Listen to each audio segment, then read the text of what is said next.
ปุ๊บแล้วปิดแล้วได้ล่ะนั่งเรื่องบุญบ่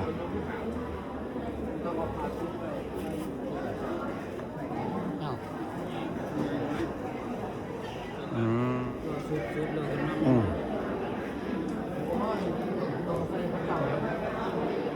นี่ละเรื่องให้เนาะตัวพระเจ้าเดี๋ยวนี้มีแต่สี่เหลี่ยมจังน้อย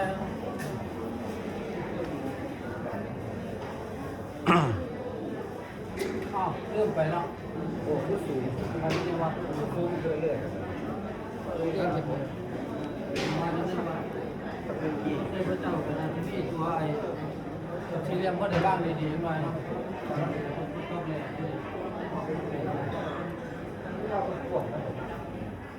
เอามานั่งมาใส่ได้ดิ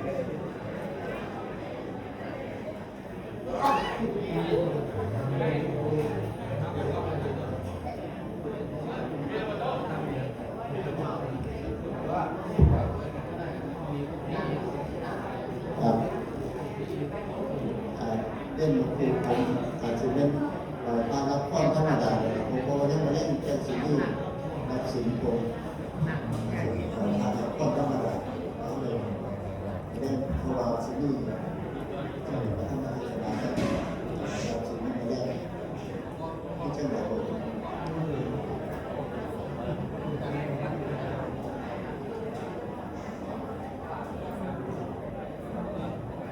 ไม้ท่านยังไงก็ได้พวกไม่ว่าดอกเห็นมากกันเลย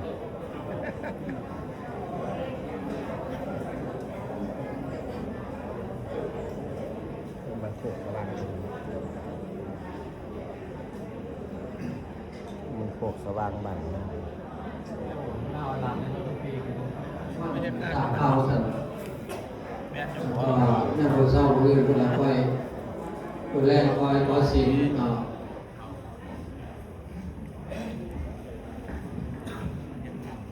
าคำบูชาพระรัตนตรัยของพระองค์อิมินาสการเรนะตังพุทธังอภิปูชยามาอิมินาสการเรนะตังธัมมังอภิปูชยามาอิมินาสการเรนะตังสังฆังอภิปูชยามาอะระหังสัมมาสัมพุทโธภะคะวาพุทธังภะคะวันตังอภิวาเทมิสาวกขาโตภะคะวะตาธัมโมธัมมังนัมมัสสามิสุปฏิปันโนภะคะวะโตสาวกสังโฆสังฆังนามามิอังกา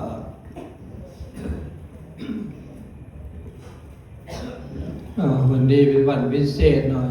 พี่น้องรวมกันวันนี้วันพรุ่งนี้จะสันที่ตรงนี้ ก็อย่างที่เรารู้รับทราบกันหลวงพ่อทองแดงเพิ่นหาปัจจัยมาช่วยนี่ว่า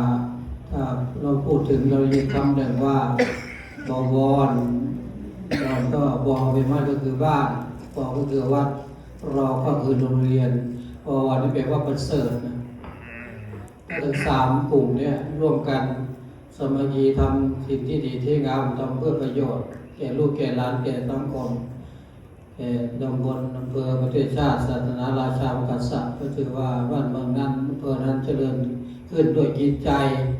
เดี๋ยวเราร่วมกันมาทำปัจจัยทั้งหลายที่หลวงพ่อทองแดงกันบอกบุญกับญาติโยมได้ร่วมกันสร้างพากันสร้างบารมีตรงนั้นตรงนี้ก็เราก็มีน้ำจิตน้ำใจอนุโมทนาคำว่าอนุโมทนาก็ยินดีด้วย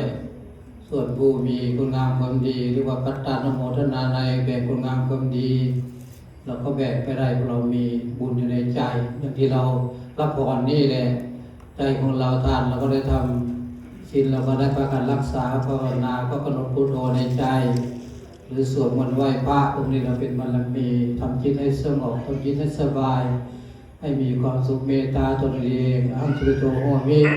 ขอให้ข้าพเจ้ามีความสุขไม่มีเวรไม่มีภัยรักษาสมบัติในตัวร่างกายนี่แหละทั้งสมบัติภายนอกก็คือบ้านเรือนที่นาที่ส่วนให้ปลอดภัย แล้วก็เป็นมีนาเบสัตตาสัตว์ทั้งหลายเกิดเจ็บแก่ตายรู้สุขลงทุกข์อย่าได้มีเวรมีภัยอย่าบีบเบียนกันให้ทุกคนได้สมบัติทั้งตัวมาแล้วเถิดอะไรแล้วก็แผ่ไปอย่างนี้คิดว่าปู่ย่าตายายของเราละลงนี้ไปแล้วเรารับส่วนบุญจากลูกจากหลาน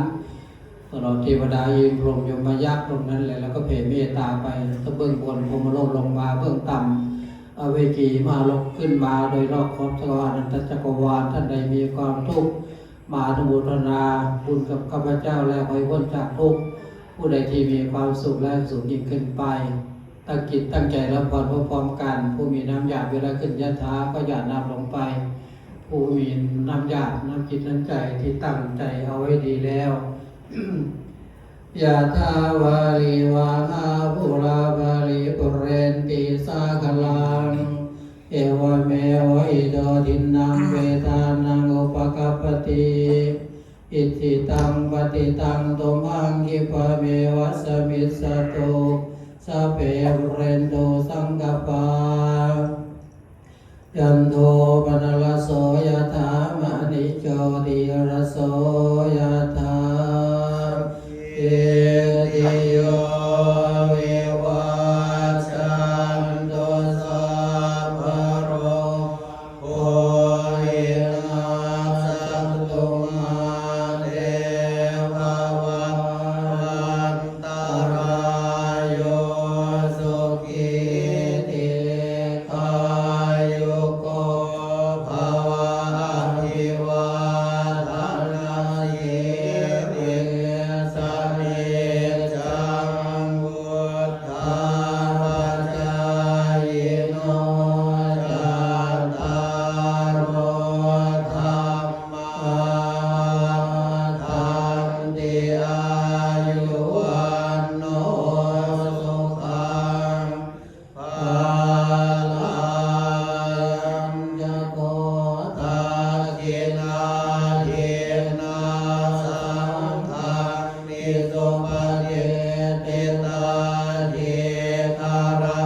ตังหิตายัสสะฐานะโสอุปกัปปติโสยาติธัมโมจายังนิทัสสิโตเอตานโพชาจักตาอุลาราภลังจะวิโกนามานุปเทนังโกมเมหิปุญญังปัสสตังอนัปปกันติรัตนัตยานุภาเวนะรัตนัยเตสัสสะโตกะโลกะพยาเวราโสกาตุโยปัฏฐวาเนกาอันตรายาปิเวนัสสันตุภะเสสะโตชยสิทธิธนังลาภังโสทิภะกยังสุขังพลังสิริ ตัวไหวพระพร้อมกันเด้ออะระหังสัมมาสัมพุทโธภะคะวาพุทธังภะคะวันตังอภิวาเทมิสาวกขาโตภะคะวะตาธัมโม ธัมมังนัมมัสสามิ สุปฏิปันโนภะคะวะโตสาวกสังโฆสังฆ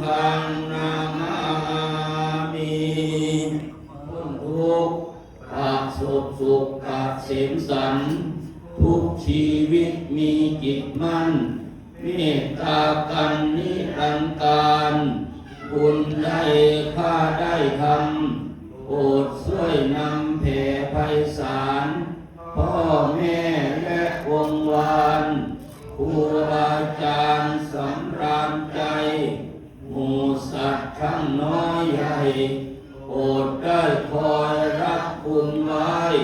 พ้นโศกห่างโลกภัยสุขสมใจทุกท่านเดินสัพเพสัตตาสัทธาหุนตุอาเวราสุขชีวิโนขอให้สัตว์ทั้งหลายอย่าได้มีเวรแก่กันและกันเลยจงเป็นผู้ดำรงชีพอยู่เป็นสุขทุกเมื่อเถิดกะตังบุญยังพรังไมหังสัพเพภาคีภาวันตุเต มัวมากระ ข ลุ อก กระลุกคนมาหา ให้ เกียรติ สัตว์ทั้งหลายจงได้เสวยผลบุญที่ข้าพระเจ้าได้บำเพ็ญด้วยกายวาจาใจแล้วนั่นเถิด